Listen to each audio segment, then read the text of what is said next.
Hello friends, welcome back to my channel. இன்னைக்கு நம்ம kids lunch box recipe ஒன்று பார்க்க போகிறோம். பச்சை பயிறு சாதம் உருளைக்கிழங்கு வறுவல் செய்ய போகிறோம். வீடியோவை ஸ்கிப் பண்ணாமல் பாருங்கள். இப்போ எப்படி செய்யுதுன்னு பார்க்கலாம். ஸ்டவ்வில் ஒரு ப்ரெஷர் குக்கர் வச்சு சூடு பண்ணிக்கலாம். ப்ரெஷர் குக்கர் சூடானதும் 2 டேபிள் ஸ்பூன் எண்ணெய் சேர்த்துக்கலாம். எண்ணெய் நல்லா சூடானதும் 1 ஸ்பூன் ஜீரகம் சேர்த்துக்கலாம். ஜீரகம் நல்லா பொரியட்டும்.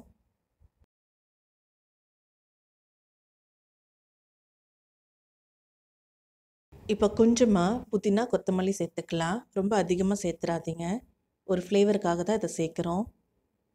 இப்போ நீளமாக கட் பண்ணி வச்சுருக்க ஒரு வெங்காயம் சேர்த்துக்கலாம்.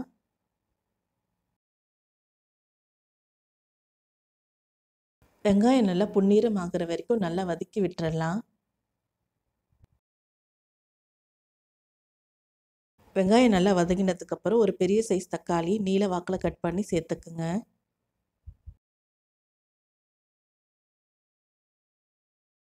தக்காளி நல்லா சாஃப்ட் ஆகிற வரைக்கும் நல்லா வதக்கி விட்டுறலாம்.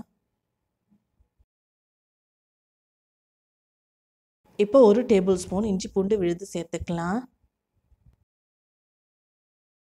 இஞ்சி பூண்டோட பச்சை ஸ்மெல் போகிற வரைக்கும் நல்லா வதக்கி விட்டுறலாம்.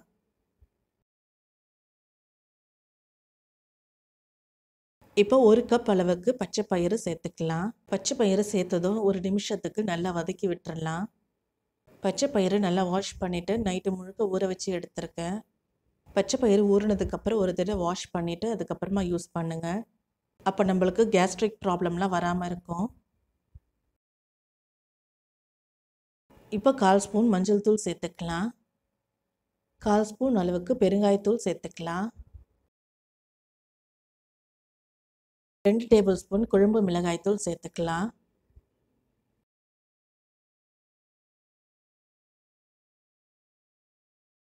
மசாலாவோட பச்சை ஸ்மெல் போகிற வரைக்கும் நல்லா வதக்கி விட்டுறலாம்.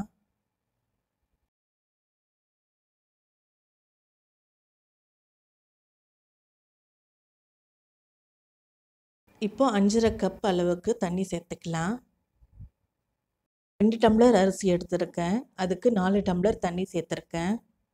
1 டம்ளர் பச்சை பயிருக்கு 1½ டம்ளர் தண்ணி சேர்த்துருக்கேன். சாதம் உதிரியாக வரணுன்றதுக்காக 1/2 டம்ளர் தண்ணி கம்மியாக சேர்த்துருக்கேன். கரெக்டான அளவு தண்ணி சேர்த்தாதான் சாதமும் உதிரி உதிரியாக வரும். 2 டம்ளர் அரிசி எடுத்து வாஷ் பண்ணி 1/2 மணி நேரம் ஊற வச்சுருக்கேன். இப்போ இந்த அரிசி இதில் சேர்த்துக்கலாம். வீட்டில் நம்ம சாதம் செய்கிறதுக்கு யூஸ் பண்ணுற புழுங்கல் அரிசி தான் இன்றைக்கி நான் எடுத்திருக்கேன்.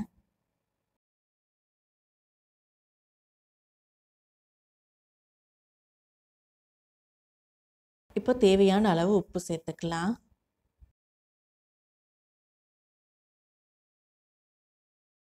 இப்போ இது எல்லாத்தையும் கலந்து விட்டுருங்க.